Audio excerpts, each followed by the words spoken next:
Hello दोस्तों, आज हम लोग जितने भी most important subjective question complete करेंगे वो सारा सब्जेक्टिव क्वेश्चन 12th ईपीएस के न्यू मॉडल पेपर 2025 पे आधारित होगी, जिससे आप लोगों को इंटर की परीक्षा में 35 में 35 मार्क्स गारंटी के साथ मिल जाएंगे।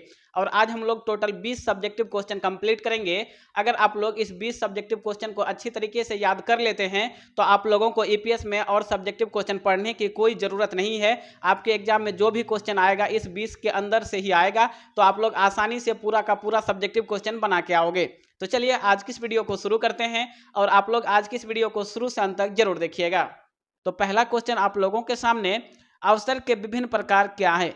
What are the various kind of opportunities, यानी अवसर के विभिन्न प्रकार क्या है? तो आप लोगों को आंसर करना है कि सामान्य तौर पर अवसर दो प्रकार के होते हैं। पहला क्या है? तो पहला पर्यावरण में विद्यमान अवसर एवं दूसरा क्या है? निर्मित अवसर। ठीक है, चलिए आगे देखते हैं। यहाँ पे देखिए हम लोगों का सेकंड यानी दूसरा क्वेश्चन, अवसर एवं उद्यमी के बीच किस तरह का जो है संबंध होता है? What type of relationship is there between opportunity and entrepreneur, यानी अवसर एवं उद्यमी के बीच किस तरह का संबंध होता है? तो आंसर होगा अवसर तथा उद्यमी के बीच वही संबंध होता है जो पानी और मछली के बीच होता है। उद्यमी रूपी मछली का पानी अवसर होता है। उद्यमी अथवा साहसी के दो रूप होते हैं। पहला क्या होगा? तो पहचानकर्ता का रूप और दूसरा प्रवर्तक का रूप। ठीक है, चलिए आगे बढ़ते हैं। और यहाँ पे देखिए हम लोगों का तीसरा क्वेश्चन, अवसर बोध के विभिन्न तत्व क्या है? What are the various factors of sensing the opportunities, यानी अवसर बोध के विभिन्न तत्व क्या है? तो आंसर होगा अवसर बोध के निम्न तत्व होते हैं। पहला क्या है? समझ की शक्ति। दूसरा क्या है? परिवर्तन पर नजर। तीसरा क्या है?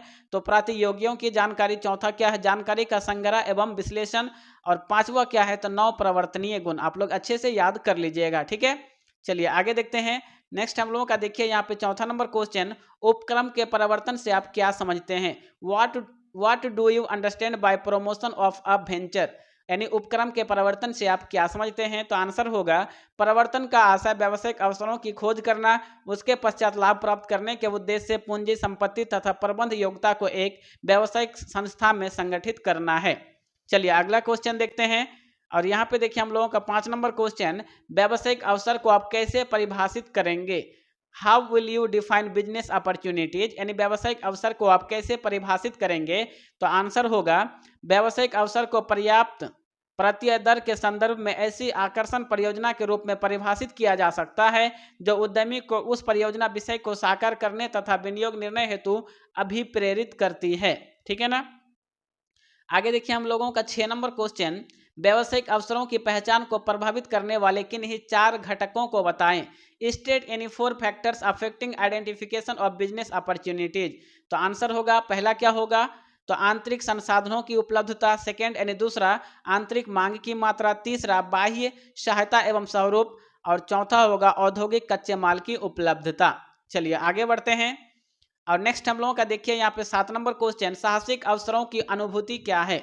साहसिक अवसरों की अनुभूति क्या है? What is sensing of entrepreneurial opportunities. तो आंसर होगा प्रवर्तकों द्वारा व्यावसायिक योजनाओं का निर्माण करने की कल्पना तथा उस पर उचित प्रतिफल प्राप्त करने की कल्पना ही साहसिक अवसरों की अनुभूति है। और नेक्स्ट हम लोगों का 8 नंबर क्वेश्चन, सूक्ष्म परीक्षण से आप क्या समझते हैं? What do you mean by scanning. तो आंसर होगा किसी तथ्य या पहलू की सूक्ष्मतम गहन जांच सूक्ष्म परीक्षण कहलाती है। उद्यमी अपने पर्यावरण की विभिन्न गतिविधियों को सूक्ष्मतम अध्ययन करता है, तत्पश्चात वह किसी निष्कर्ष पर पहुंचता है कि क्या, कब और कैसे करना है। चलिए आगे देखते हैं। नेक्स्ट हम लोगों का देखिए यहाँ पे 9 नंबर क्वेश्चन, क्वेश्चन नंबर 9, पर्यावरणीय सूक्ष्म जांच को प्रभावित करने वाले विभिन्न घटक कौन से हैं? What are the factors affecting environmental scanning. तो आंसर होगा उद्यमी एक बृहत वातावरण में कार्यशील विभिन्न शक्तियों एवं घटनाओं के प्रत्युत्तर में कार्य करता है, जिसे समग्र रूप में हम पहला क्या कहेंगे? समष्टि वातावरण और दूसरा व्यष्टि वातावरण के रूप में जानते हैं। चलिए आगे देखते हैं। नेक्स्ट हम लोगों का देखिए यहाँ पे 10 नंबर क्वेश्चन, क्वेश्चन नंबर 10 आप लोगों के सामने, पर्यावरण अथवा वातावरण का महत्व क्या है? ठीक है, what is the importance of environment, यानी पर्यावरण अथवा वातावरण का महत्व क्या है? तो आंसर होगा पर्यावरण का महत्व निम्न से है। चलिए देखते हैं कौन कौन। तो पहला हो जाएगा अवसर की खोज में, सेकंड होगा अस्तित्व बनाए रखने में, तीसरा होगा सफलता प्राप्त करने में, एवं चौथा होगा अपने आप को समायोजित करने में। नेक्स्ट हम लोगों का देखिए यहाँ पे 11 नंबर क्वेश्चन, वातावरण विश्लेषण की मुख्य सीमाएं क्या है? What are the main limitation of environmental analysis, यानी वातावरण विश्लेषण की मुख्य सीमाएं क्या हैं? तो आंसर होगा वातावरण विश्लेषण के मुख्य सीमाएं निम्न है। पहला क्या होगा? तो व्यावहारिकता की कठिनाई, दूसरा होगा अनिश्चित भविष्य, और तीसरा क्या होगा? उपक्रमों की प्रभावशीलता की गारंटी नहीं। ठीक है, चलिए आगे बढ़ते हैं। और यहाँ पे देखिए हम लोगों का 12 नंबर क्वेश्चन, पर्यावरण के विभिन्न प्रकार क्या हैं? तो what are the different types of environment, यानी पर्यावरण के विभिन्न प्रकार क्या हैं? तो आंसर होगा पर्यावरण मुख्यतः प्रकार का होता है। क्या होगा? एक आंतरिक पर्यावरण और दूसरा होता है बाहरी यानी बाह्य पर्यावरण। चलिए आगे बढ़ते हैं।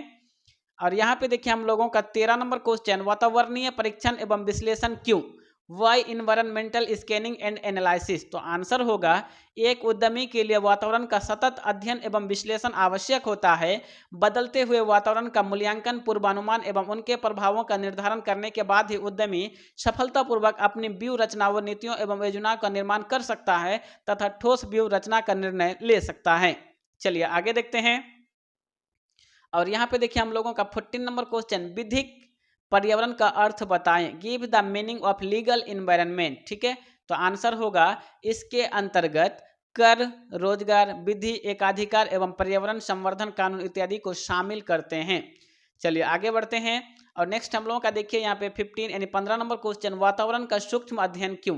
वाई स्कैनिंग ऑफ इन्वायरमेंट, यानी वातावरण का सूक्ष्म अध्ययन क्यों? तो आंसर होगा यानी उत्तर, ताकि व्यापार जिस वातावरण में संचालित हो रहा है या प्रवेश करने का प्रयास कर रहा है उसके बारे में तथ्यात्मक एवं व्यक्तिपरक फैक्टिकल एंड सब्जेक्टिव जानकारी प्राप्त की जा सके। चलिए आगे बढ़ते हैं।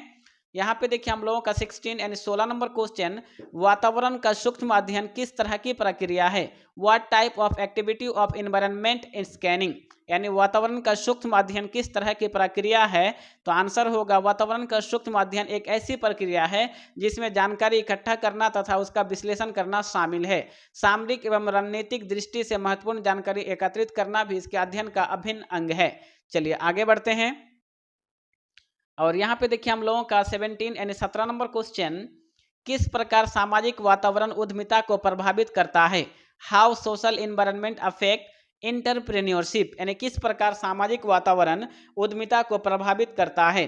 तो इसका जो आंसर होगा, समाज तथा संस्कृति व्यवसाय का आधार होती है, अतः व्यवसाय को सामाजिक ज्ञान का होना परम आवश्यक है। सामाजिक वातावरण के अंतर्गत पारिवारिक पृष्ठभूमि, सगे संबंधी, धर्म, जाति, सामाजिक प्रतिष्ठा इत्यादि को शामिल किया जाता है। चलिए आगे देखते हैं। और यहाँ पे देखिए हम लोगों का 18 नंबर क्वेश्चन, बाजार वातावरण क्या होता है? What is the market environment. तो आंसर होगा बाजार वातावरण से हमारा तात्पर्य उन बाह्य घटकों एवं शक्तियों से होता है जिनका संबंध विपणन अथवा बाजार प्रबंध की क्षमता को वांछित उपभोक्ताओं के साथ विकसित करने में होता है। चलिए आगे बढ़ते हैं। और यहाँ पे देखिए हम लोगों का 19 नंबर क्वेश्चन, विपणन की दो अवधारणा क्या है? What are the two marketing concept, यानी विपणन की दो अवधारणा क्या है?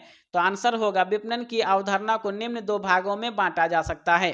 पहला परंपरागत या संकुचित विचारधारा और दूसरा विपणन की आधुनिक विचारधारा। तो फ्रेंड्स आज की इस वीडियो में हम लोगों ने 35 सब ऑब्जेक्टिव क्वेश्चन पढ़े थे, ठीक है, और अभी हम लोगों ने 19 सब्जेक्टिव क्वेश्चन पढ़े हैं। तो इसमें से आपको कितने का आंसर याद था कमेंट बॉक्स में जरूर कमेंट करें। और यदि आप लोग डेली लाइव क्लास से जुड़ना चाहते हैं तो इस चैनल को सब्सक्राइब करके बेल आइकन को प्रेस कर दें, जिससे हमारे हर नए वीडियो का नोटिफिकेशन आपको सबसे पहले मिले और आप उन वीडियोज को सबसे पहले देख पाएं।